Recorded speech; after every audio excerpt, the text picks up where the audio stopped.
Okay, hello. And today's talk is on King Kong. Now, King Kong is a giant gorilla, right? And the gorilla's name is Joe.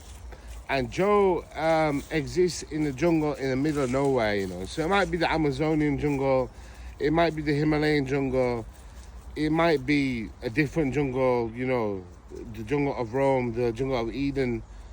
But Joe is a big gorilla that exists in the middle of nowhere, and Joe starts to look at the forest, the rainforest, the jungle, the wood, you know, and Joe starts to realize that mankind, is slowly eating away at the natural resources that God created, not only because of people reclaiming land, but also because of pollution. And Joe really needed help, you know. So one time Joe would just sat in the forest, in the jungle, and prayed to God that God would send someone to help Joe with Joe's misery. Now, on the other side of the earth, on the other side of the planet, there was a woman called Jane, and Jane is a person that lives in New York. She's well-to-do. She likes to drink coffee, likes to go to bars, she likes to eat pizza. You know, it's a whole range of New York. You know, in terms of like people go to cities and people that are living in the West, you know, when it comes to being the exalted, the Most High, Jane, you know, like a New Yorker is a special place in the Western Hemisphere where you can say that I am definitely a city lover. But anyway, like what happens with a lot of city lovers is Jane just got sick and tired of sipping coffee and eating pizza and, you know, being in the congested inner cities, you know.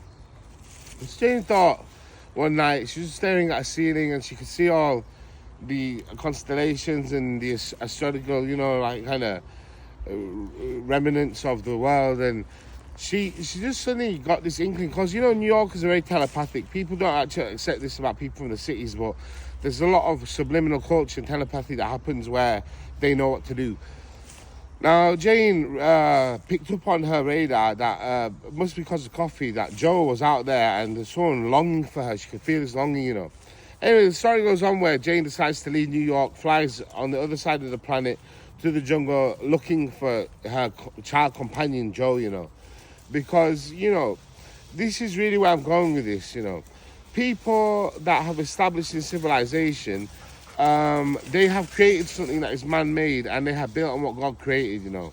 So they are aware of different effigies and energies of and species of animal and creation that people encounter, whether it be a coffee shop, whether it be a pizzeria, whether it be, you know, a bus route or a bus kind of port, in terms of whether it be a skyscraper, an amusement park, whatever.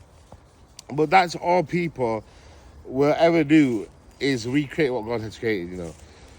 So the story goes on to where Jane actually finds Joe in the heart of the jungle and meets King Kong, you know. King Kong is Joe's new self, where King Kong wants to go to the other side of the planet with Jane and fight the evil, you know.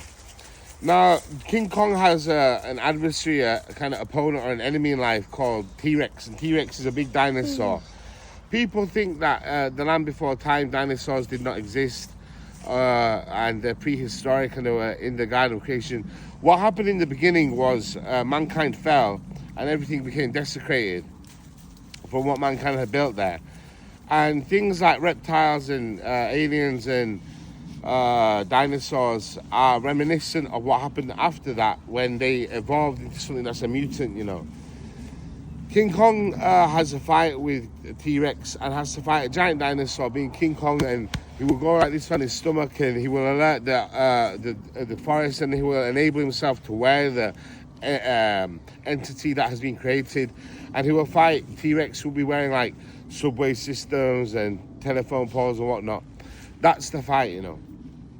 Really where I'm going with this is describing to you about this sense of suicide that human beings, good human beings, always inhabit, you know. And from there develops compassion and universal wealth, you know.